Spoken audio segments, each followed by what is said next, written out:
estándar tienen bastantes funcionalidades para, por ejemplo, leer archivos, manipular varias cosas, entonces trae baterías incluidas.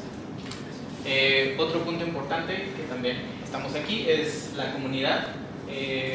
Hay muchísimas librerías y cosas que se están constantemente actualizando y manteniendo en la comunidad en general en Python, lo cual pues da cierta seguridad sobre el desarrollo utilizando el lenguaje.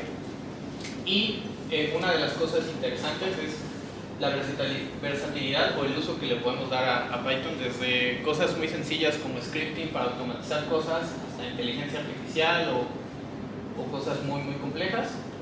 Entonces pues eso le da un plus cuando quieres implementar una API, desde algo muy sencillo hasta algo bastante complejo.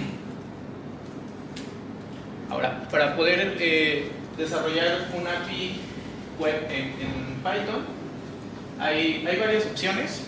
Puse las tres más relevantes, al menos en GitHub. Obviamente la que vamos a revisar se llama Flask. También existe algo que se llama Django y FastAPI. En el caso de Flask es un framework que le llaman también microframework. Es bastante pequeño en comparación a Django, por ejemplo. Django trae muchos más plugins y tiene muchas más funcionalidades. Es mucho más robusto en general porque también tiene más tiempo. Pero vamos a ver las ventajas que nos ofrece Flask sobre los demás. Y FastAPI es relativamente nuevo, aunque también ha cobrado cierta popularidad. Entonces, la pregunta ahora es, ¿vamos a hacer o necesitamos hacer un API REST? Vamos a usar Python claramente. ¿Y por qué elegiríamos Flask sobre las otras opciones? Particularmente porque es ligero, no trae demasiadas cosas, entonces es muy fácil echarlo a andar y muy pequeño. En el entorno de los microservicios, por ejemplo, eso es una ventaja. Si queremos tener microservicios, normalmente querríamos que fueran ligeros, y pues es una de las ventajas que tiene Flask. La documentación está bastante bien, está todo documentado, y de nuevo, parte de ser de Python, la comunidad es bastante activa. Entonces si tienes algún problema o quieres realizar algo, es probable que ya lo haya hecho, haya publicado la solución, o es también probable que la comunidad te pueda ayudar a lograrlo, ¿no? Y una de las cosas por las cuales me gusta Flask a mí en particular es que es extensible, ¿no? Este esquema de microframework te permite configurar el sistema, o digamos Flask, al gusto. Entonces es como una barra de ensaladas donde o el Subway, que tú agarras el pan y le pones lo que tú necesitas y como tú lo quieras.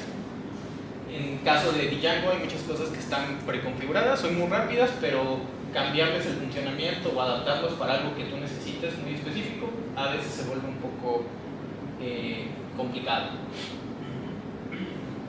Como les decía, en general Flask tiene estas dependencias que vemos aquí. Nunca he podido pronunciar bien el WSGI, que es por el CEU. La verdad es que no sé cómo se pronuncia correctamente.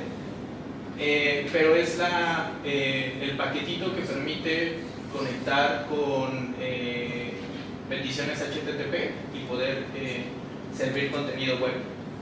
También Flask se puede utilizar para generar todo un proyecto web completo. Entonces tiene algo que se llama Jinja, que es un motor de plantillas. Markup Safe, que ayuda a este motor de plantillas a inyección de código o algo que tengas por ahí en el HTML. Y trae isDangerous para asegurar las sesiones de Flask. Esto es para el web. Normalmente en el API no lo vamos a hacer, pero bueno, viene como dependencias. Y algo que es interesante, tiene click, que permite, o Flask como tal se puede ejecutar como comando una vez que lo instalas, lo cual te permite interactuar con algunas cosillas. Entonces tiene un CLI ya incluido, ¿no? Y tiene por ahí algunas cosas para soporte de señales que no vamos a utilizar, pero si se dan cuenta los paquetes son muy sencillos. Y la realidad es que mejor vamos a verlo en vivo. Un segundo.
Vale, ahí pueden ver mi pantalla, ¿verdad? Vale, ¿Esa es un poquito más grande? sí. No sé si se puede.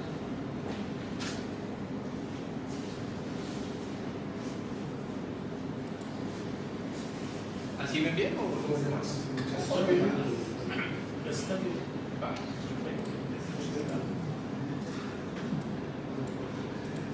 Vale, aquí en este ejemplo ya tengo instaladas las librerías.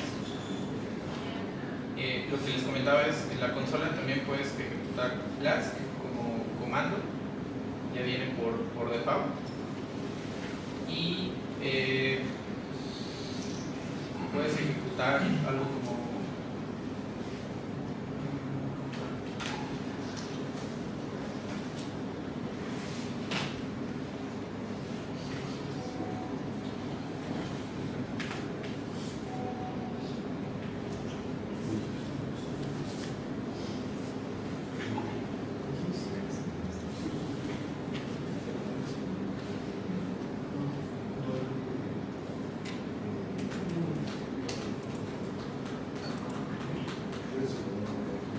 vale, si se dan cuenta, tenemos que importar Flask del paquete Flask.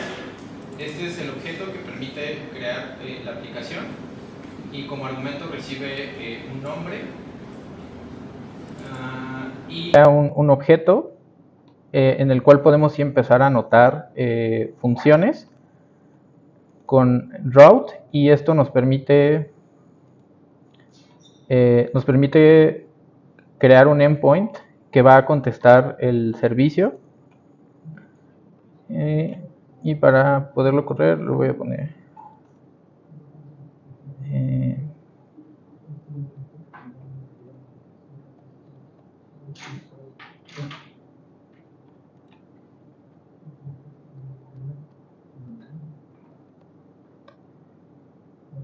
vale. Ahí ya está corriendo y si se fijan, esto es básicamente lo que necesito para hacer una aplicación en Flask muy sencilla. Y lo que voy a hacer aquí, si se fijan, está en mi localhost en el puerto 500. Entonces voy a ejecutar un curl de localhost en el 5000.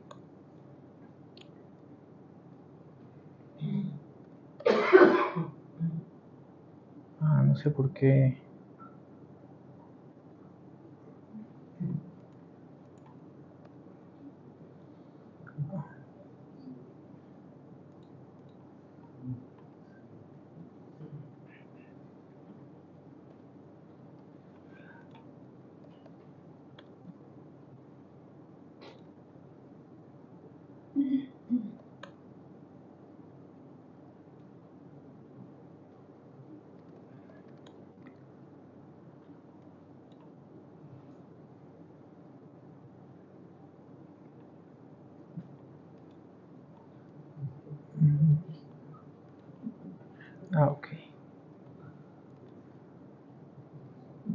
Un segundo, tengo problemas con el puerto.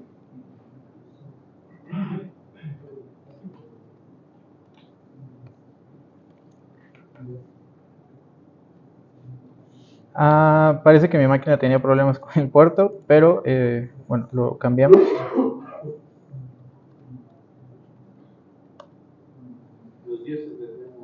Sí, al parecer. Y si se fijan, aquí ya el servidor está recibiendo una petición, que es esta la que recibimos, o la que está mapeada aquí.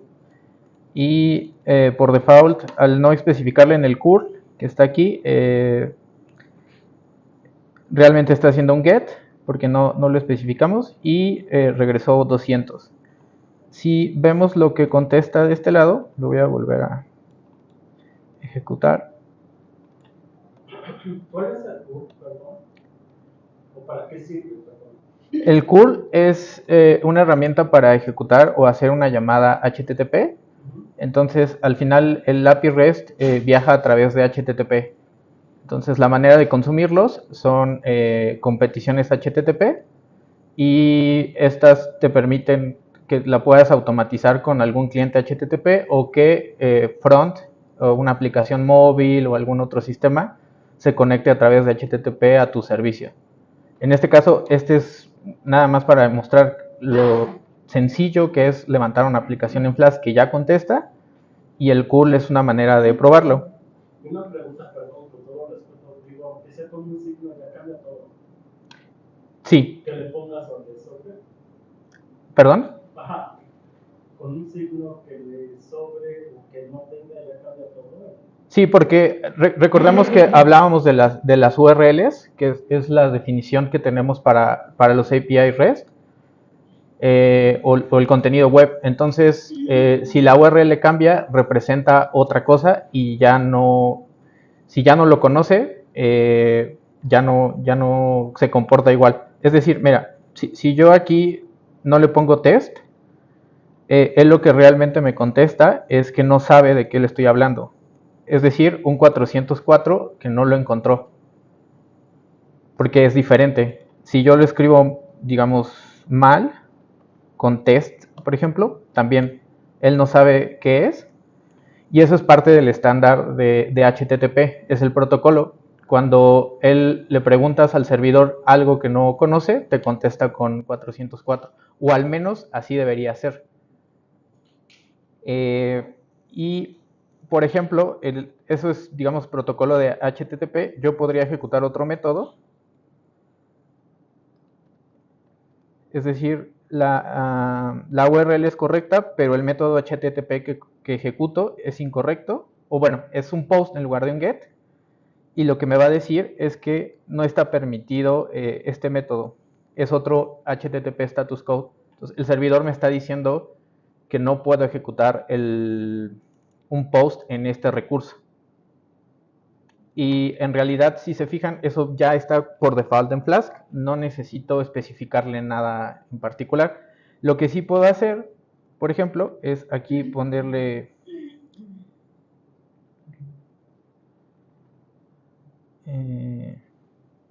a ver, si quieren, tenía tagueado en GitHub, bueno, en el repositorio. Denme un segundo. Tengo un poco... Lo podemos complicar un poco más. Voy a regresar.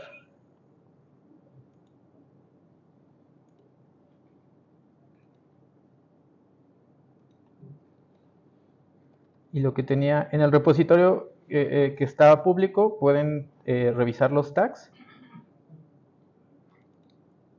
Y vamos a pasarnos al siguiente.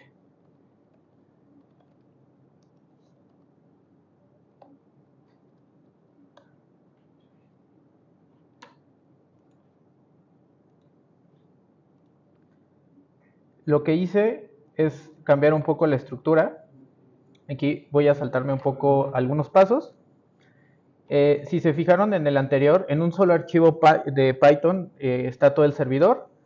Sin embargo, pues cuando haces un proyecto más grande, no sé si les ha tocado, pero pues en un solo archivo tener todo es algo que no va a pasar, ¿no? No es buena práctica. Entonces, aquí lo que hice fue cambiar algunas cosas. Si se fijan, ahora mi punto de entrada es un archivo .py que trae, importa desde otro paquete una función que se llama createApp. Esta createApp lo que hace es construirme una instancia de Flask. Si recuerdan, lo que tenías que hacer era importar a Flask y a partir de eso crear una instancia, y esa instancia es la que corre. Entonces estoy abstrayendo la lógica y todo lo necesario para echar a andar la aplicación en una función y luego la pongo a correr. Y vamos a probarlo. Mi puerto tenía problemas aquí, entonces voy a guardar esto.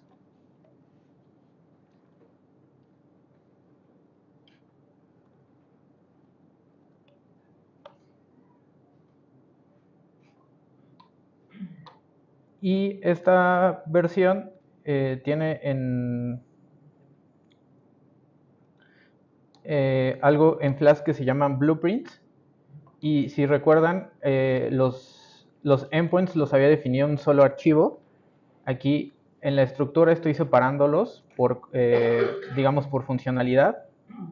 Y aquí puse algunos ejemplos de cómo funcionaría. Este es el mismo que teníamos anteriormente y lo que comentabas, si cambia una letra ya no funciona.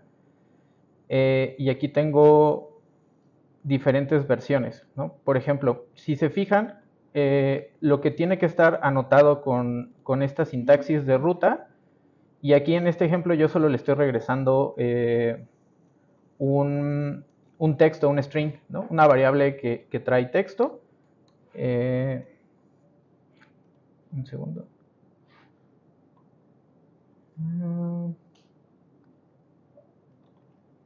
Vamos a probar este primero.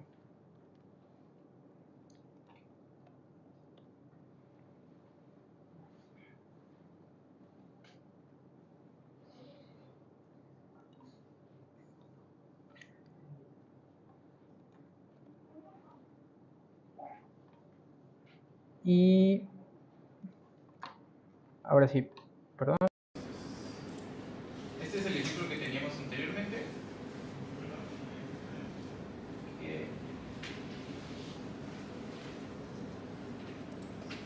Que si se fijan,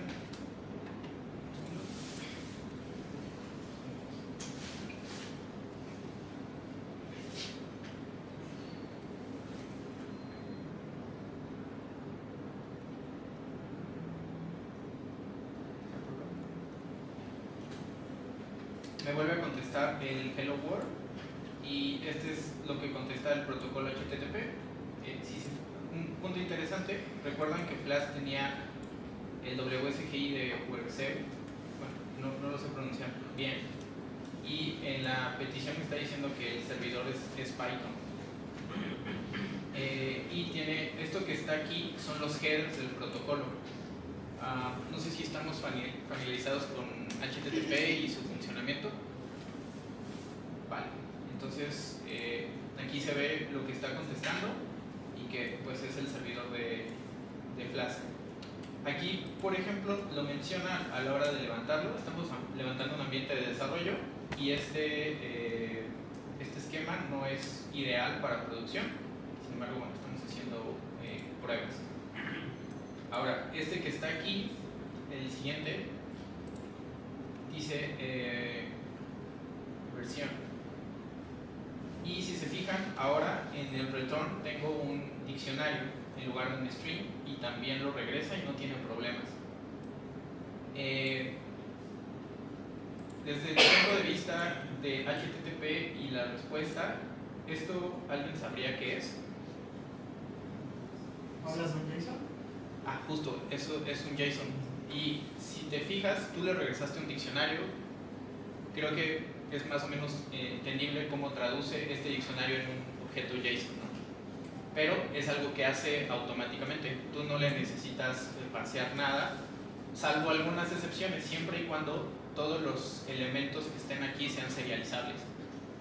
Si el objeto que está aquí no sabe cómo serializarlo, te va a dar problemas. Pero realmente, por default, tú le puedes regresar un JSON de forma que tú formes el objeto y puedas manipularlo con gusto. Otra de las cosas importantes en el protocolo HTTP es regresar los HTTP status codes, que era lo que estábamos viendo, ¿no? Normalmente los 200 hacen referencia a éxito, que contesta bien o el elemento ha sido creado. Los 300 normalmente son redirecciones. Los 400 son errores en la petición, que está el forbidden o el bad request. Y los 500 en general representan errores en el servidor. Y si recuerdan, por ejemplo, aquí estuvimos probando. Por ejemplo, en 404 que resolviste, ¿no? Sí, pero lo regresaba automáticamente él, porque él decía, Flask dice, oye, este recurso no lo reconozco, te regreso 404. Así es un lenguaje porque, bueno, yo en muchas, bueno, no en muchas, pero algunas cosas, casi todo, bueno, no existe esa página, entonces 404, pero, o sea, entonces ese es el código de, hay un error, no existe la página, entonces ese es, ¿verdad? Sí, 404 es el estándar de HTTP para decir que el recurso no fue encontrado. Volvemos al ejemplo del teléfono. Si todo el mundo sabe qué significan y nos ponemos de acuerdo, pues tú como cliente o como implementador sabes qué hacer si recibes un 404. Ya sabes que no encontró el recurso. Y digo, con todo respeto, ahí, bueno, digo, yo no sé, tú eres el experto, por ejemplo, si alguien te quiere meter a alguien, o sea, un blackmail, a eso me refiero, entonces, ¿qué te iba a decir? ¿Podría aparecer eso? ¿O no? ¿O simplemente, pues que tengas cuidado con tu página que vayas a abrir, ¿no? O sea, sospechosa, eso todo. ¿Un qué? ¿Phishing? Pero, por ejemplo, eso es de phishing, estaríamos hablando de otro contexto. Realmente, si se fijan, no estamos regresando HTML en las respuestas. Todos los objetos que estamos regresando son texto. Si bien podría regresar un HTML que un navegador puede renderear y ya sea una aplicación web, desde este punto de vista, el API REST solo va a regresar contenido en formato JSON o XML. Es erróneo. Está erróneo. No, si es 404, realmente uno puede hacer varias modificaciones. De hecho, por ejemplo, si gustan, verificamos que es el test. Y la manera de especificar el status code es con una tupla. El segundo elemento sería el código de HTTP. Entonces, si lo paramos aquí, yo le puedo poner que regrese en 404. Y si lo vuelvo a levantar, cuando ejecute la prueba con test,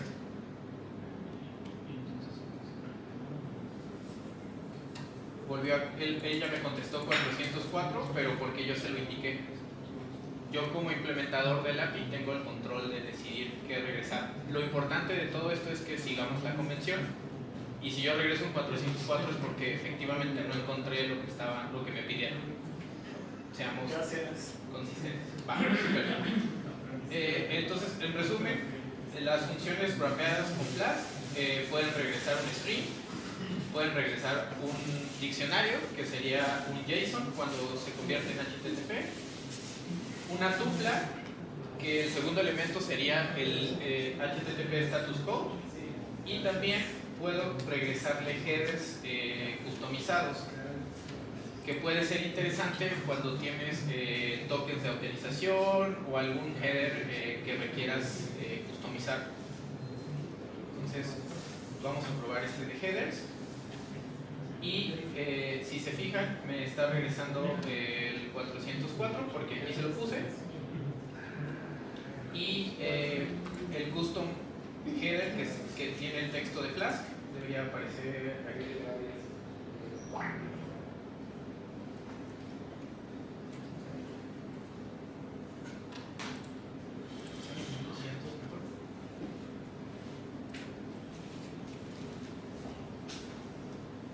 Perfecto, ¿no?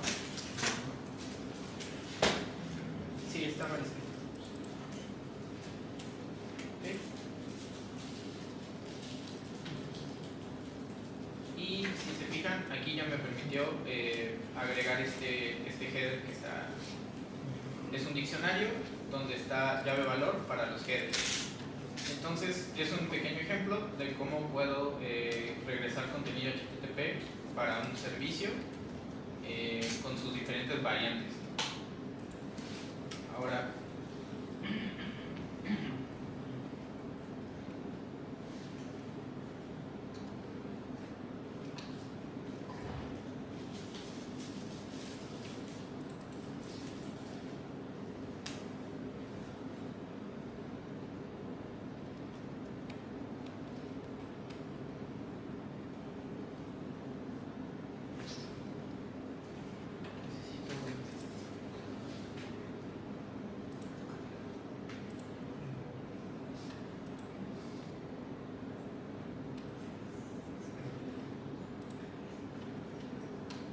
regresando un poco a la estructura que teníamos, voy a cerrar esto.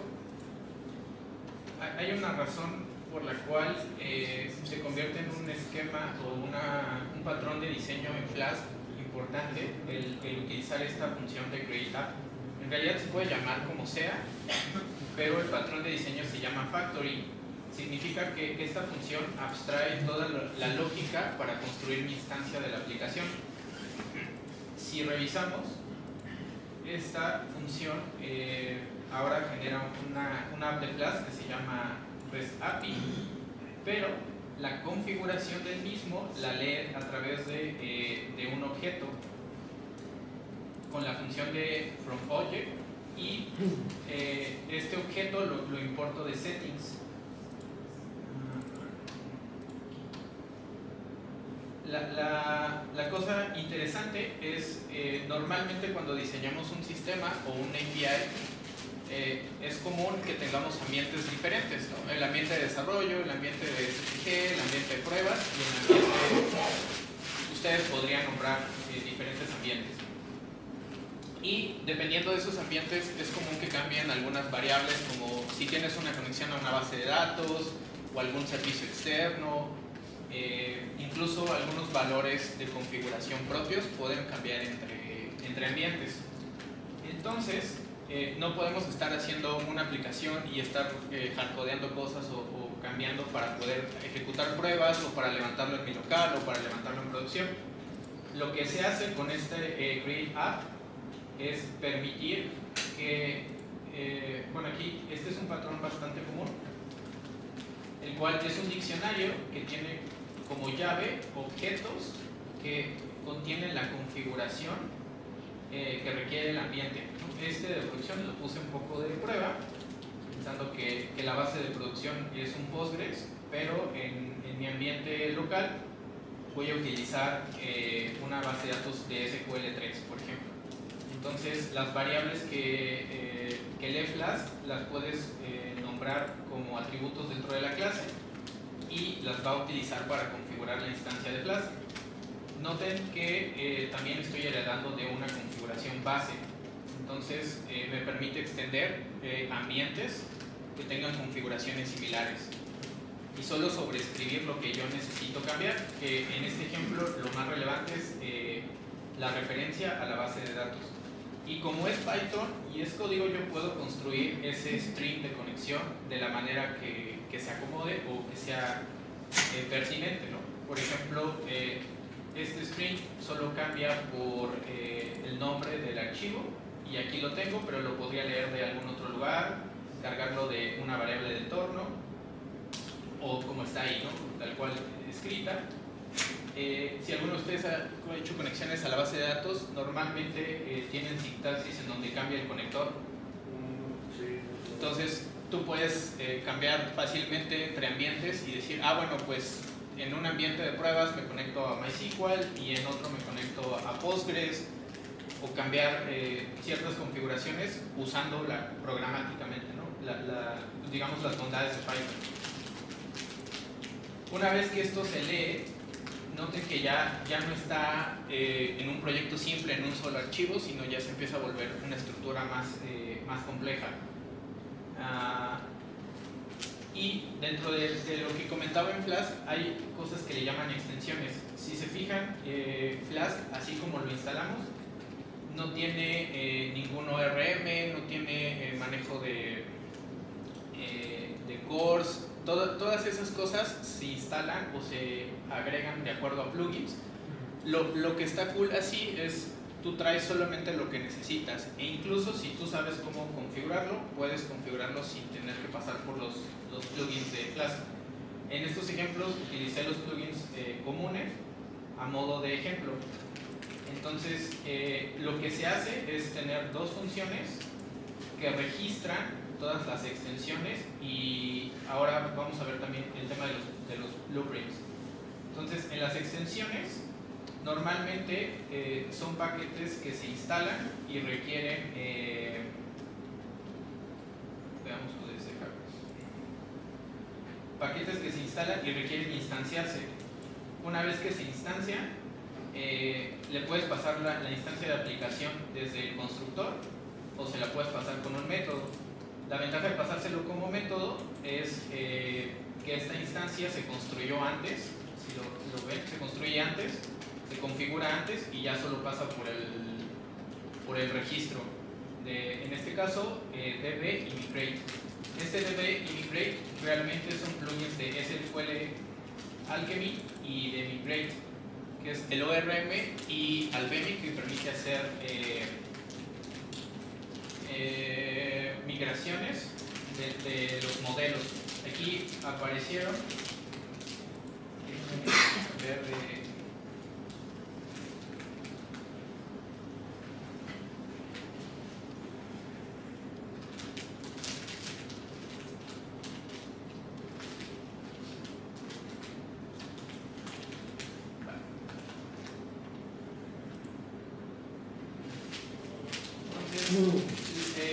ahora lo que vamos a hacer es construir un API que pueda utilizar funciones interesantes en Python. Entonces, lo que trae el ejemplo, un segundo y si quieren lo probamos, y luego les explico.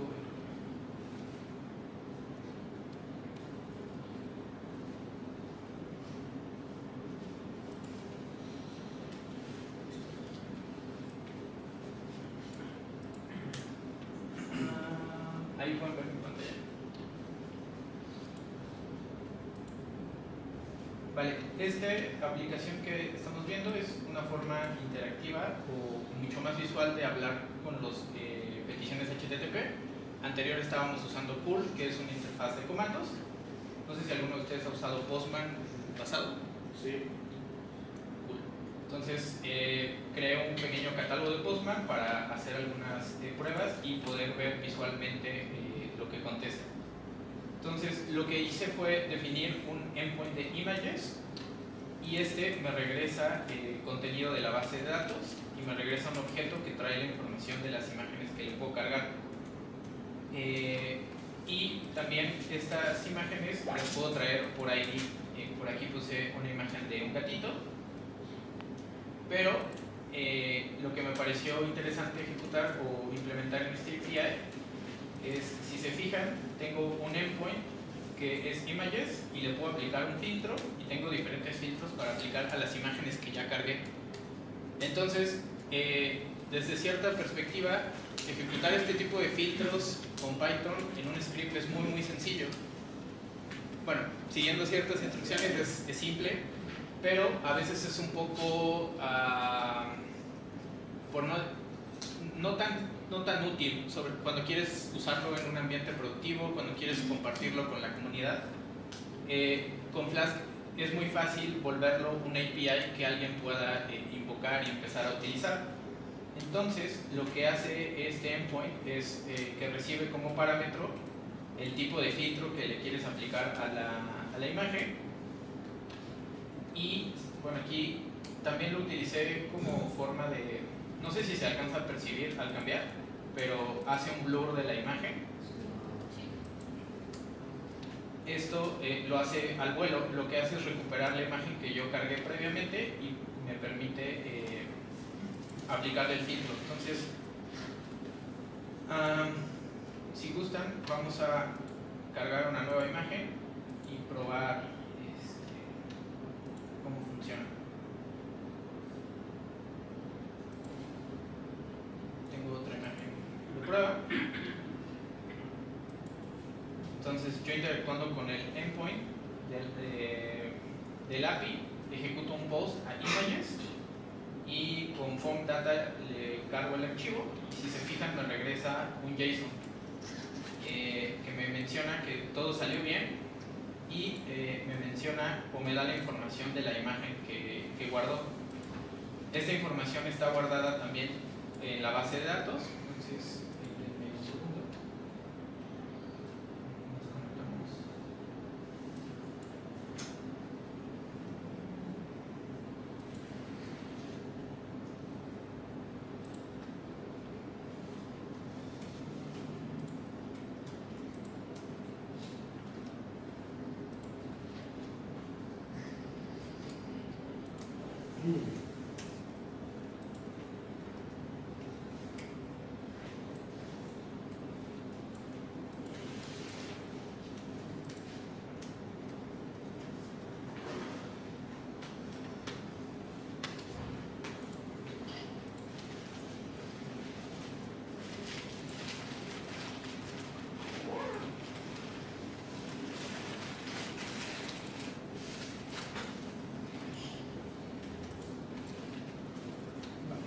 En las versiones pasadas habíamos interactuado en charlas pasadas con SQL Alchemy, que nos permite definir modelos que funcionan con el ORM y son equiparables a tablas en la base de datos.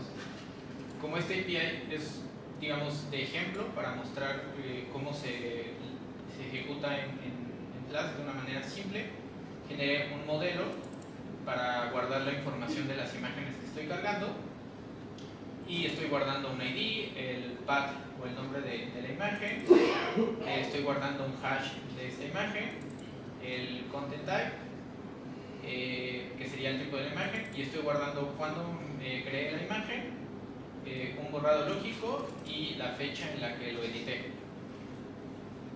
Y si se fijan, esos campos son los mismos que genera de este lado en la base de datos.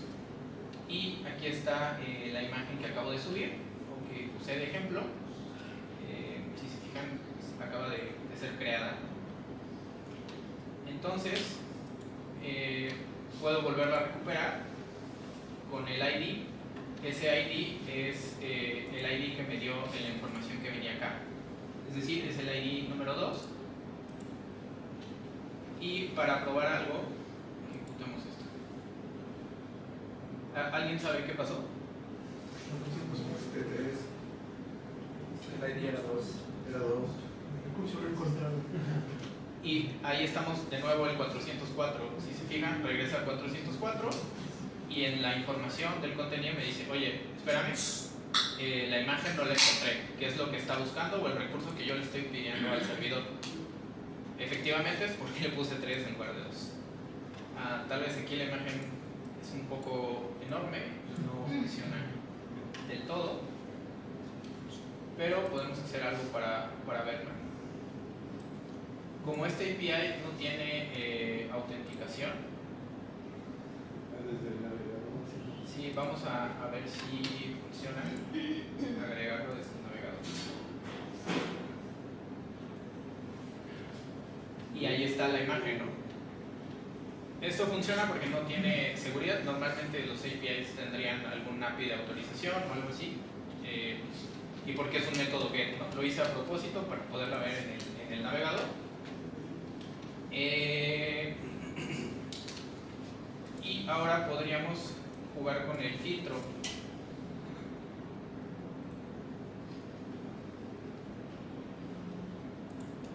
Que si se fijan, era un poco lo que hablábamos de la definición de los endpoints. Estamos corriendo el servicio en este host, que cuando está en producción podría llamarse python.cdmx o el dominio que se tenga disponible. Normalmente tiene el contexto de API. Este es el resource que estamos accediendo. Si se fijan, este carácter determina la jerarquía, es decir, estoy aplicándole un filtro, pero a esta imagen. ¿A cuál imagen? Bueno, pues al identificador número 2 y al final el nombre del filtro.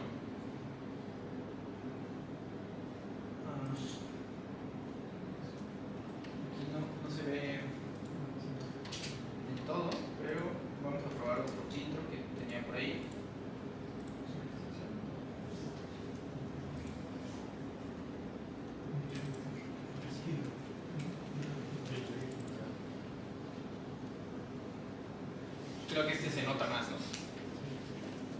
Y si se fijan, el filtro lo está aplicando, es un servicio o un proceso que corre el servidor por atrás, y yo como cliente simplemente ejecuto y puedo aplicarle filtros. Algo parecido a lo que hace Instagram, por ejemplo, ¿no? Tú tienes tu foto y que en vivo empiezas a ver cómo aplica los filtros.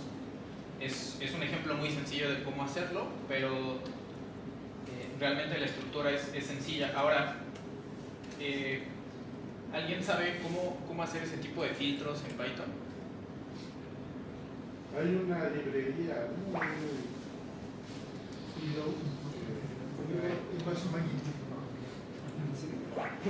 MetroID que es línea de comando, pero Vale, en realidad sí, estoy usando Pillow. Que hay otras formas de hacer filtros aparte de Pillow, como OpenCV y sklearn, que permiten hacer filtros sobre las imágenes. Al final las imágenes es una matriz de datos y le puedes aplicar ciertos filtros. Entonces hay algo interesante en la arquitectura de esta aplicación, que sería lo siguiente. Al final estoy separando en algo que Flask define como blueprints, en donde yo puedo en este espacio definir los endpoints que van a contestar, es decir, las funciones. Y cuando yo registro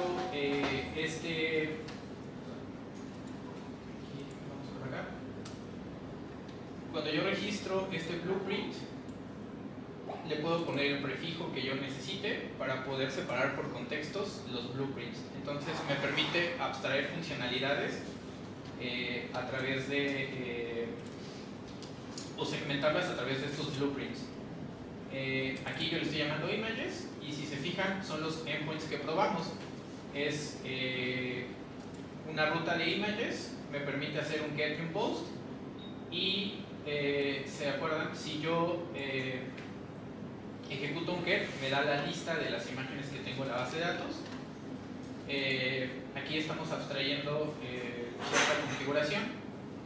Entonces, con el plugin de SQL Alchemy puedo hacer un query para traerme todo lo que tenga disponible, y eso es lo que yo regreso.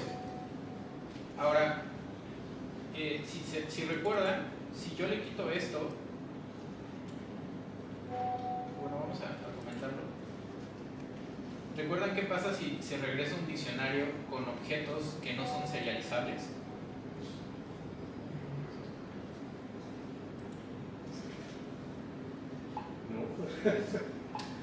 Vamos a probarlo. Voy a ejecutar esta lista y ¡pum! Apareció un error. Voy a quitar este de aquí.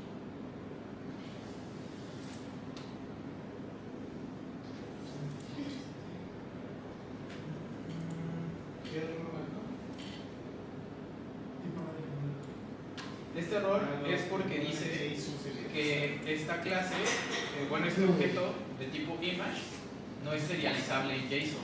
Es decir, el JSON es una estructura que tiene llave valor y tiene strings, booleanos, nulo y números, ¿no?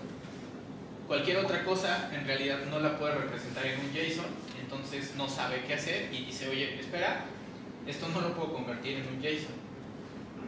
Para eso hay un plugin, hay varias formas de hacerlo, siempre y cuando le pongas un default y le digas, por ejemplo, las fechas no sabe cómo serializarlas. Si tú no las conviertes a string, pues truena, pero le puedes poner un default. Sin embargo, los modelos de SQL Alchemy tienen configuración y es mucho más difícil serializarlos que las fechas, ¿no? En realidad probablemente se queja por las fechas también, pero como es una clase personalizada, es mucho más complejo el lograr serializarlos. Hace rato estaba funcionando, eso es porque estoy usando una cosa que se llama JSON esquema. Este esquema lo que me permite, lo definí aquí mismo, es utilizando el plugin de extensión de Mark Showrow. Si quieren, que si recuerdan lo genero aquí, lo instancio y después cuando armo el factory de la aplicación lo registro. Entonces ya puedo acceder a él en cualquier lugar de la aplicación. Ese cualquier lugar resulta ser útil para mí en el momento en el que voy a regresar la lista de objetos. Entonces, esta librería me permite serializar contenido y sabe cómo serializarlo porque aquí yo le definí cómo quiero que lo serialice. Está conectado con SQL Alchemy, entonces puedo utilizar el autofill. Lo que va a hacer es utilizar el tipo de dato que tiene aquí para saber cómo serializarlo. Los números, los strings, no tiene problema. El tema son las fechas. Si se dan cuenta, cuando yo regreso a esta versión, las fechas vienen en un formato específico. No recuerdo muy bien el nombre, pero este es ISO 1080, no me acuerdo, es un estándar de fechas y podrías modificarlo a necesidad. Es muy común que Front, cuando integra una aplicación, al utilizar fechas, necesite un formato específico. Entonces, eso lo puedes manipular desde este punto y me parece que es bastante funcional. 8601. Solo recuerdo que se llamaba ISO, así lo buscas, ISO, y ahí decía cuál. Y ese formato también lo maneja cuando quieres utilizar Java o cualquier otro lenguaje, entonces es un estándar. Y viene la parte interesante. Pregunta, ¿alguno de ustedes ha implementado un servicio para cargar archivos en un servidor web? Con S3. ¿Alguien me podría decir qué necesitas hacer para poder cargar una funcionalidad de cargar un archivo en un API?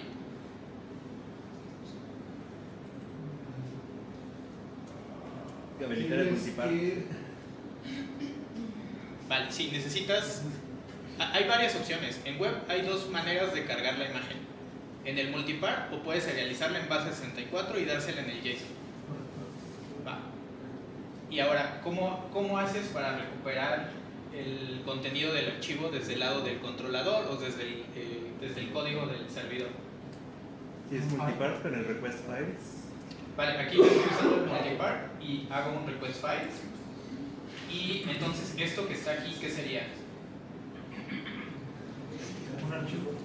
Es un descriptor de archivo. En realidad no es el archivo per se, sino es un descriptor de archivo que tiene propiedades del mismo y sus datos.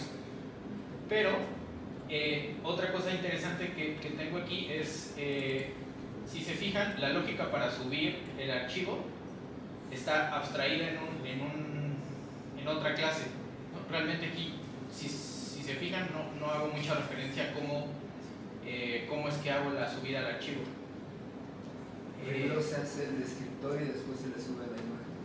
Sí, es decir, recupero el descriptor de la petición, es justamente este descriptor, y tengo un file handler. Este file handler lo que hace, vamos a verlo.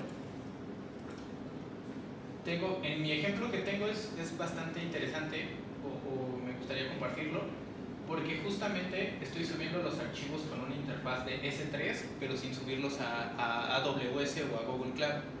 Realmente tengo un servicio de contenedor corriendo en Docker en mi máquina y este servicio se llama Minio, y con esa aplicación estoy haciendo que la imagen se cargue como si fuera S3, pero en mi local, lo cual me ayuda a hacer desarrollo.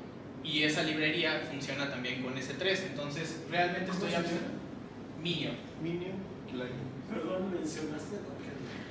Sí, tengo corriendo en Docker el servicio de Minio, que es la aplicación que me permite emular o funcionar como Docker. Claro. Aquí está corriendo y en el repositorio que está público, en el README, les explico cómo echar a andar Minio. Si quieren les muestro rápidamente y le damos una vuelta. Es que mira, digamos en mi caso, me acuerdo que Dockers. Sí, va. Entonces, lo utilizo en Docker porque es mucho más sencillo. Minio lo puedes instalar en tu sistema, pero en Docker lo hace mucho más fácil, ¿no? Realmente aquí les puse los pasos para poder echar a andar el ejemplo que yo tengo, que es hacer un pull de la imagen de Minio. Si se fijan, aquí yo estoy guardando en este path, en una carpeta que no estoy versionando, está ignorada por Git. Le estoy montando el Minio. Bueno, aquí tal cual estoy haciendo en el panel donde estoy parado. Perdón, con todo respeto que te interrumpa, ahí no utilizas el Kubernetes o ya no existe o ya no sirve. No, Kubernetes es una aplicación que permite gestionar los contenedores, pero como solo estoy corriendo en mi local un solo contenedor y no necesito gestionarlo tan complejo, no estoy usando Kubernetes. Entonces no hay tanto tema. Podría, pero necesito montar yo un clúster en mi máquina y ya tal vez excede un poco el objetivo de la prueba. Sí, entonces, Gracias. sin problema. Esta imagen de Docker necesita levantar con un access key y un secret key que son parecidos a los que cuando te conectas a Boto o a S3 los necesitas como un service account para poder conectar. Es casi lo mismo y lo que yo hice fue ejecutar estos comandos que están aquí para poder generar, digamos, las variables. Son de un solo uso, supongo que si quedan grabadas no hay problema. Y estas variables también las ocupo para leerlas como variables de entorno dentro de la aplicación de Flask para que el cliente se conecte al bucket o al Minio. Qué interesante. Entonces, echo a andar el contenedor con estas configuraciones. Estas variables resulta ser que también están en mi máquina, entonces van a coincidir. Y una vez que esto ya está corriendo, como les mostraba, aquí tengo el Minio corriendo, ¿no? Y este Minio, cuando le monté la carpeta de Minio Tier, que resulta ser esta que está aquí, cargó cosas de su propia configuración y además me generó en el path las imágenes que le cargué. Si se fijan, aquí trae la información. Como es su propio sistema, no se ve exactamente igual, pero aquí está cargando. Entonces, si gustan, vamos a cargar otra imagen y ver cómo funciona.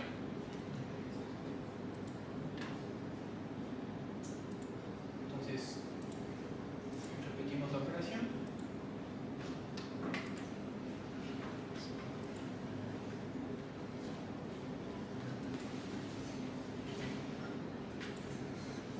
Y fíjense cómo ahora es la imagen ID3, así se llama la imagen, y la fecha pues ahora cambió, ¿no? Un poco.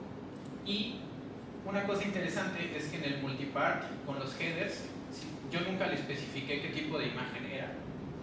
Y eso es interesante para poder manipular las imágenes porque al final las estoy leyendo como bytes y necesito recuperarlas y poderlas tratar como el tipo de imagen que era.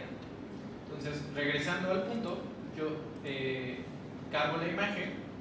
Aquí hice una pequeña clase que abstrae la configuración del Minio. Y si se fijan, le estoy pasando un Minio Client. Y, bueno, les platico cómo hago la subida de archivos. Una cosa que quería llegar al punto, normalmente cuando uno carga imágenes o documentos a través de un API, lo que suelen hacer es escribir en disco para poder volver a empujarlo a otro lado, sobre todo cuando se sube a S3 o algún otro servicio remoto. Eso en general creo que no es lo mejor porque pues consume disco, tarda más tiempo y si son archivos grandes pues te metes en problemas, ¿no? En algún momento tuve la oportunidad de trabajar en algún proyecto que manipulaba imágenes satelitales y pesan entre 600 y 1,5 GB. Entonces no es viable para nada escribirla en disco y luego volverla a leer para subirla a un servicio externo como S3 o algo por el estilo. Las computadoras hasta las Mac ya no lo aguantan.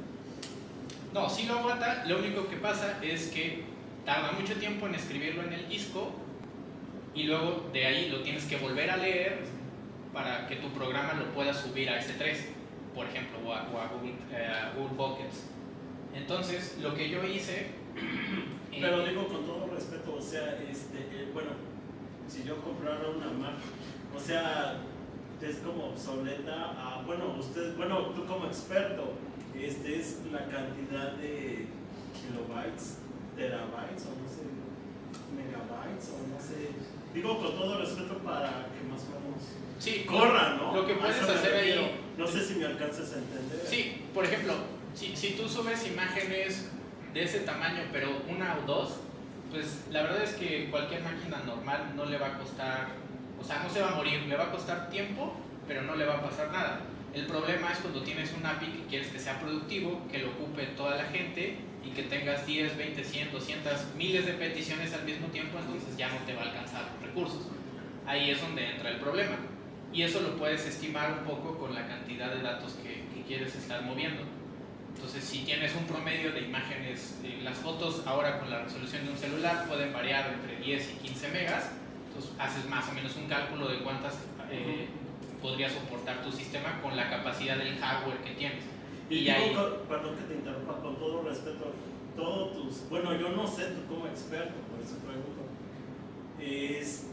ya no, digamos, todo lo que está guardado es YouTube, bueno, X cosa, Facebook, entonces por eso como que se traba.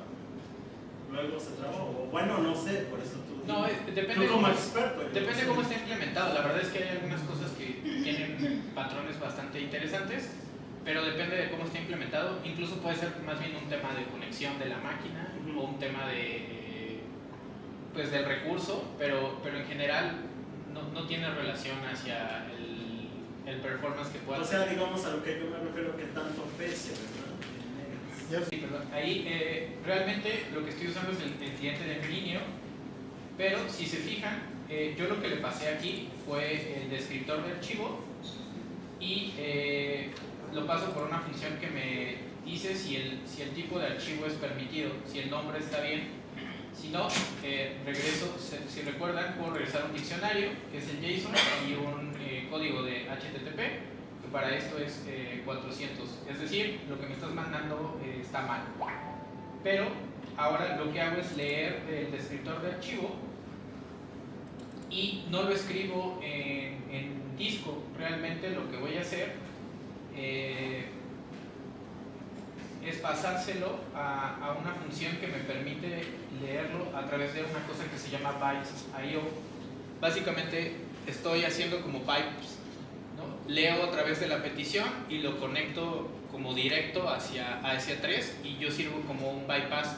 Entonces nunca guardo en disco, lo cual me ayuda a tener un mejor performance y no necesitar discos con gran capacidad para poder soportar carga. Y a la salida o hacia la descarga hago exactamente lo mismo. Recupero la imagen del servicio externo con un contexto, lo leo y lo guardo en un arreglo de bytes, que es el que regreso. Ahora, cuando yo regreso... expresión a la memoria. Sí, es el único tema, pero en general la memoria es más rápida que el disco. Sí, vas a servirse. Entonces, si tienes una cantidad de carga relativamente pequeña, pues vas a necesitar buena memoria para correr tu servicio, pero va a funcionar mejor que leyendo el disco. Y cuando yo descargo la imagen, voy y busco por ID a la base de datos para recuperar el nombre de mi interfaz que me permite descargar o cargar, la mando a llamar con el nombre, recupero el dato. Y si se fijan, esta es otra función de Flash que me permite servir un archivo. También le estoy mandando el arreglo de bytes, el nombre de la imagen y el content type. Y esto funciona tanto así que lo pudimos ver en el navegador, ¿no? El navegador lo interpretó correctamente y sabe qué hacer con él. Y cuando yo aplico el filtro, que esa es la otra parte interesante, hago más o menos lo mismo, es decir, recupero la imagen y a través de ella la descargo, la tengo en memoria y utilicé un esquema en el que hay una definición.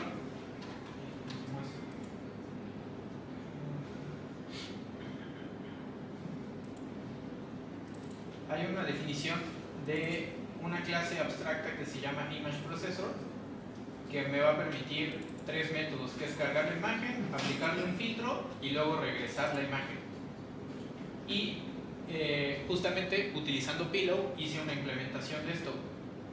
La ventaja de hacerlo así es que si yo quisiera el día de mañana que en lugar de usar Pillow usar sklearn o usar OpenCV, siempre que yo respete la estructura de esta clase con estos métodos, cambia la implementación, pero la interfaz se mantiene y yo no necesito que cambiar nada en el controlador, debería funcionar tal cual está.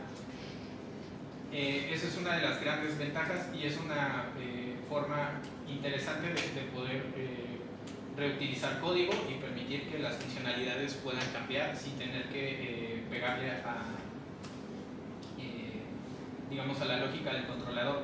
La implementación del filtro está abstracta en otro lugar y se puede reutilizar.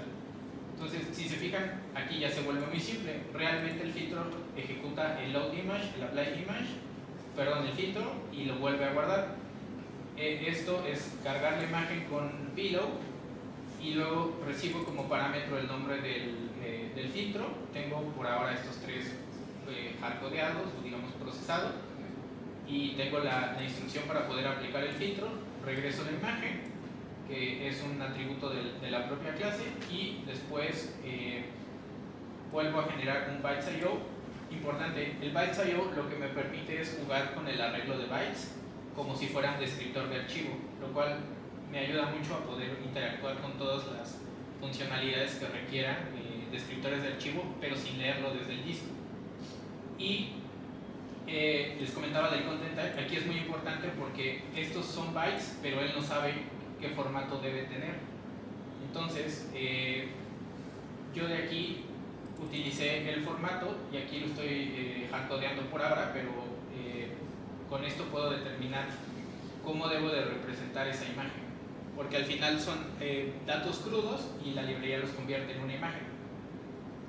Y bueno, aquí les puse, digo, está hardcodeado un poco los paths, pero un ejemplo de cómo probarlo de forma aislada, que es una de las cosas que también me parece muy cool de Python, que puedo tener scripts aislados, probar mi funcionalidad, ver que funciona, asegurarme que todo funcione como yo quiero, y ahora sí, ya lo puedo migrar al servicio REST, tranquilo de que mi código funcione. Digo, también están las pruebas unitarias, pero nada como tocar código y ver que entonces, hasta este punto, en realidad es todo lo que tiene el API. Algunas cosas adicionales que le agregué son las migraciones. En el README están cómo las puedes echar a andar. Les comentaba que Flask se vuelve un CLI, entonces ejecutas flask-db init y te genera esta carpeta de migrations. Y puedes inicializar la primera migración. Este texto puede cambiar como ustedes gusten y puedes hacer upgrades y downgrades. Lo interesante es utiliza el PMIC debajo y va guardando versiones. Esto lo genera automáticamente la librería. Genera un método upgrade y downgrade, que realmente lo que hace es regresar a la versión anterior o avanzar a la siguiente versión haciendo cambios en la base de datos para agregar nuevos modelos. Eso es útil cuando estás agregando nuevos features, entonces quieres agregar nuevos modelos y no quieres pelearte con SQL manual. Y por último, las pruebas unitarias. Instalé PyTest y PyTest hace uso de una de las cosas que les comenté, que es el factory. Yo tengo la función de create app, pero no la voy a crear como para la versión de desarrollo, sino la versión de prueba. ¿Qué diferencias tiene? En particular en esta es que la base de datos está en memoria. ¿Por qué? Porque solo la quiero crear para las pruebas, llenarla con datos de pruebas, ejecutar, verificar que todo funcione bien y después matarlo. Solo quiero hacer pruebas. Y básicamente pruebas unitarias. Esto, al tener esta abstracción de los ambientes, me permite no tener que cambiar nada en el API, simplemente ejecutarla con la configuración de pruebas. Aquí estoy creando las tablas y a ver, le puedo meter datos de prueba, aquí solo metí uno, y tener un cliente para poder hacer pruebas. Esta es configuración de PyTest. No sé si alguno de ustedes ha utilizado PyTest. Súper, entonces nada más como overview rápido, los fixtures pues me van a ayudar a construir digamos precondiciones para poder ejecutar las pruebas. En este caso pues, estoy generando la aplicación o levantándola en condiciones de pruebas, y la aplicación trae un método que me permite generar un cliente. Y le generé algunas pruebas muy simples. Si recuerdan, cuando uno hace un get a APIs images, regresa a la lista. Entonces, como yo le cargué un dato de prueba, debería regresar algo. Reviso que regrese 200, reviso que la respuesta sea un JSON, una lista, un link. Y básicamente es todo, ¿no? Obviamente las pruebas pues ya son un poco a criterio y de lo que quieras validar que esté funcionando. Solo las puse como para ejemplificar cómo puedes hacer pruebas unitarias con Flask. Y hasta ahí es todo lo que tiene Flask. Adicional, en esta versión que está en el repositorio, solo le agregué pre-commits para asegurarnos que se sigan buenas prácticas con Black y formatear el código. Me parece que es más o menos algo común en un proyecto. Y de las pláticas anteriores, el famosísimo requires txt para poder levantar un ambiente y tener asegurarte que funciona como yo lo probé aquí, ¿no? Hasta ahí no sé si tengan alguna duda o quieren revisar algo en particular. Solo te falta poner el poetry y ya está perfecto. Pero quedamos que Poetry es, si quieres que la comunidad lo vea, mejor. Tienes razón. Y me quedé sin tiempo. Ese ya me la supe. Tienes toda la no veniste ese día. Cuando fue la plática de ambientes virtuales, Ajá. Poetry es muy elegante para hacer ambientes virtuales. Pero ciertamente dije, si lo vas a compartir, es más fácil que esté con el requirements TXT, entonces tiene toda Con el famosísimo Una requirements. pregunta. Y lo hiciste bien porque es con las versiones amarradas. Sí, asegurando que. Igual a esta versión. O sea, quizás que va a ser bien. Por acá hay una duda y después por acá. Sí, en el cargado de las imágenes en memoria, ¿podrías definir la dimensión para el cargado? Ya sea que sea compacta, que sea un rango medio, que sea full. Eso lo podrías definir también, ¿no? Tamaño máximo. Pero Sí, para el cargado de la creo memoria. que son dos cosas diferentes. Si quieres, déjame, me pongo en el código que lo carga y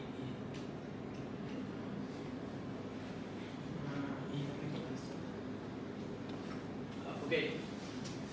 Lo interesante de esto, aparte de que las no lo veo. Bueno, yo creo que la pantalla no funciona. Bueno, yo al final la imagen como servicio no conozco las dimensiones, no sé qué tamaño tienen. Lo único que sé es que son un archivo. Hasta este punto, de hecho, yo podría estar cargando cualquier cosa. Pues este archivo podría traer basura, bytes, una imagen, un MP3. Entonces, hasta este punto yo no la estoy limitando a dimensiones o a capacidades. Sí se podría hacer aquí, y lo que habría que hacer es leer la imagen con Pilo o con alguna otra herramienta para validar las dimensiones o la calidad de la imagen. Y en caso de que yo quisiera o yo necesitara rechazarla porque no cumple con los criterios que yo quiero, aquí mismo la puedo regresar. Cambiaría un poco la implementación porque el hecho de hacerlo así me permite no tener que revisarla como tal. Yo sigo como un bypass. Esto es un punto de mejora en este código porque realmente, si se fijan, yo no reviso que el contenido que trae el archivo realmente sea una imagen. Eso es interesante porque aunque yo tengo el meme type que trae la petición, eso no necesariamente significa que lo que venga como contenido es una imagen, y es digamos un punto donde pueden meterte gol. La forma en la que yo lo he resuelto es, hay algunas librerías que me permiten leer los primeros bytes, que son los encabezados, y a partir de esa información yo determinar si lo que está ahí de verdad es un JPG o un PDF o un PNG o archivos comunes. Lo que pasa es que los archivos normalmente como bytes, los primeros bytes, hay un offset que se llaman headers, y esos son comunes y es lo que ayuda a que un programa pueda cargar en memoria el Word, una imagen y renderar la imagen. Entonces esa sería la manera de ejecutar este cambio, digamos, de ese requerimiento en el API, que también como como Python es muy flexible, hay formas de hacerlo y no requiere tanta complejidad. Bueno, gracias. Súper. También podrías limitar el tamaño del archivo a subir, ¿no? Sí, el length. Y hay dos formas de limitarlo. Desde el punto de vista de la configuración de Flask, en el header, cuando yo consumo el servicio, el propio consumidor o el cliente me manda la longitud que trae, digamos, la petición, y desde ese punto, a nivel de HTTP, yo podría limitarlo y decir, no, lo máximo que yo acepto son cierta cantidad de bytes. Y la otra es leerlo aquí mismo y aquí mismo hacer la validación, que sería ya a nivel del código. La única diferencia es que si yo lo defino como limitante en los headers, nunca va a llegar aquí. Entonces, hay como maneras de hacerlo y en realidad no es tan difícil. Súper. Gracias. De nada. No por allá. ¿Recomiendas algún recurso en internet para que podamos realizar endpoints seguros con Flask o que no sean vulnerables con ciertas técnicas ya conocidas como SQL Injection, XXS o XXE? Hay algunos plugins, como comentaba, una de las cosas interesantes de Flask es que tiene mucha comunidad. Hay algunos plugins, yo particularmente no los uso, que traen ya preconfiguraciones para revisar contenido, para revisar la petición y asegurar que lo que llega está funcionando. Por defecto, Flask también trae el Markup Safe, que utiliza Jinja para evitar cuando haces rendereo de HTMLs que en los formularios o ese tipo de cosas te puedan hacer inyección. A nivel API únicamente, pues en general no utilizo algo en particular. Por ejemplo, mencionabas al inicio, obviamente el ejemplo que tú tienes no está asegurado bajo un método de autenticación, pero por ejemplo, el hecho de utilizar un ID en la URL puede forzar, por ejemplo, si tú eres un usuario que tiene acceso solo a ciertas cosas y le cambias el ID y de repente puedes estar viendo información de otros usuarios diferentes. Me refiero a ese tipo de buenas prácticas para poder asegurar los endpoints de Flask. Yo no utilizo algo en particular. Normalmente lo que hago es, por ejemplo, ese tema de los IDs es conocido, y lo que solemos hacer es tener IDs como UIDs o algún número que no hace referencia al ID autoincremental que tienes en la base de datos, y ese es el que utilizas para referenciarlo. La verdad es que también, para no complicar mucho el código, lo dejé así. Es una forma de hacerlo, pero no utilizo como herramientas o plugins ya preestablecidos, porque lo que me gusta de Flask es que yo puedo definir lo que yo quiera y lo que yo necesito. El riesgo es que tendría yo que conocer cuáles son los riesgos para tener cuidado. Algo que yo no conozco podría dejar algo vulnerable. Quería comentar que hay unas librerías, y se me hace que es una buena práctica, que se llaman Bandit, y también unas palabras que es Sneak y Checo. De hecho, son para Python. Pero echarles los clases es fácil. Revisan tu código y te dicen acá hay una vulnerabilidad. Esta librería, ahora sí que ves las requirements, te dice esa versión, tienes un problemita, y te revisa tu código y te avisa qué problemas hay con la vulnerabilidad. Pues yo he usado Sneak y ahora estoy usando una que es Bandit, que es gratuita. La pones en el precommit y se revisa. Y por ejemplo, justo lo que mencionaba de escribir el contenido que subo en disco, hay también razones por las que no quisieras hacer eso, porque si tú no lo revisas y como va, lo escribes en tu máquina y aparte no revisas qué trae ese contenido, podría ser un script en bash o algo que intente hacer ahí algo pues malicioso, ¿no? Entonces ese es un punto de entrada.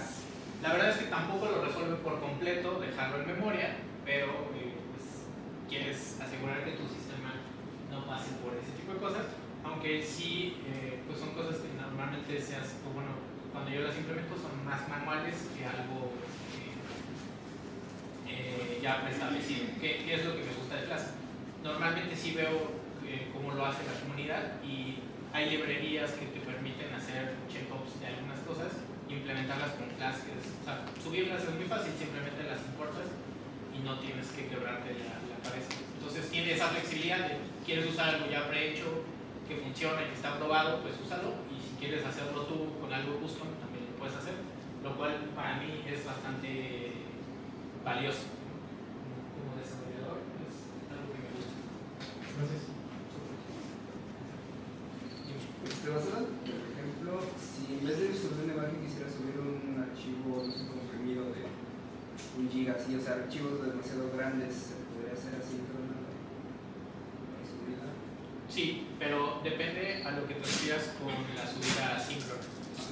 Por ejemplo, cuando yo he tenido que subir imágenes muy grandes, hay dos formas de solventar el problema. Claramente, como cuando te ponías a descargar MP3 hace 10, 20 años en Ares, te puedes echar ahí el fin de semana si quieres. Depende de tu velocidad de conexión. El problema es que utilizas solo una vía de acceso para empezar a cargar y es serial, ¿no? Vas empujando paquete por paquete. Pues si es 2 GB, pues depende de tu velocidad de conexión, te puedes echar ahí un tiempo considerable. Ahora, yo lo que he hecho, hay unas librerías en JavaScript, Sobre todo cuando cargas en mobile o en algún otro cliente, que lo que hacen es hacer chunks y subir con varios workers varios chunks. Entonces lo que haces es, el concepto es así, imagina que tu archivo es un rompecabezas, lo desarmas, tienes las instrucciones para armarlos y los envías por paquetes, por piezas, y envías 3, 4, 5 canales al mismo tiempo, lo que te va a hacer que cargue mucho más rápido, y el protocolo, una vez que lo tienes del otro lado, asegura que tenga todas las piezas y lo vuelve a armar. Esa es la manera que conceptualmente te ayuda a subir archivos muy, muy grandes. Y luego te retraes, ¿no? Si un pedacito falla, avisa y bueno. Y cuando tú quieres volver a armar tu rompecabezas y te das cuenta, oye, me faltan algunas piezas, le pregunto, oye, me faltan estas y estas, pásamelas. Y solo hasta que está todo completo lo puedo armar. Que es una forma, en realidad, en la que trabaja TCP y HTTP. O sea, las piezas, hay algunas cosas, las conexiones a veces tienen temas y hay paquetes que se pierden. El protocolo HTTP ya solventa ese tipo de cosas, pero a nivel aplicación sigue siendo un solo camino, entonces es lento. La forma más fácil, desde mi perspectiva, es abrir varios caminos al mismo tiempo y que no sea solo uno. Vale. No sé si alguien más tenga alguna duda.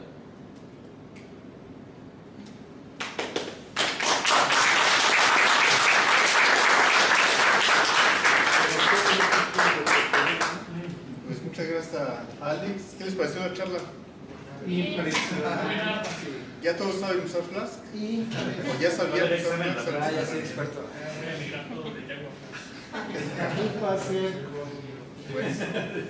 Pues les queremos agradecer por su asistencia el día de hoy. Nos vemos el próximo mes. No tenemos ponente todavía. ¿Alguien se quiere aventar una charla de testing?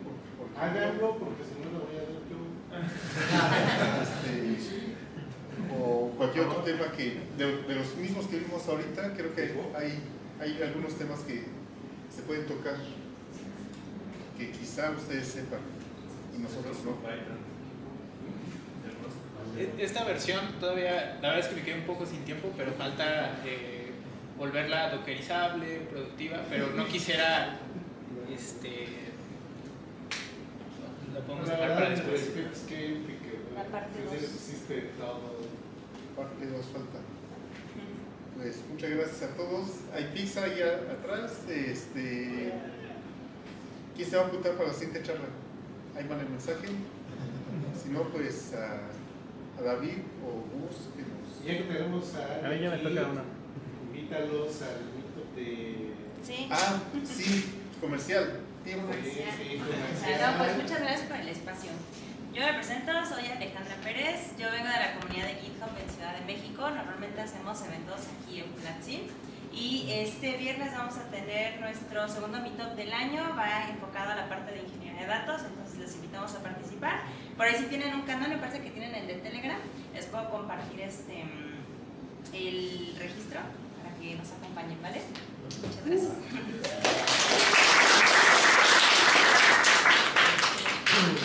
¿Qué más? ¿Algo más? Pues Gracias a todos. A la pizza. Nos vemos pronto. Gracias. Que sí tenemos filmación. Ahora sí. Ahora sí. Oh, no quiero decir. ¿Qué pasa con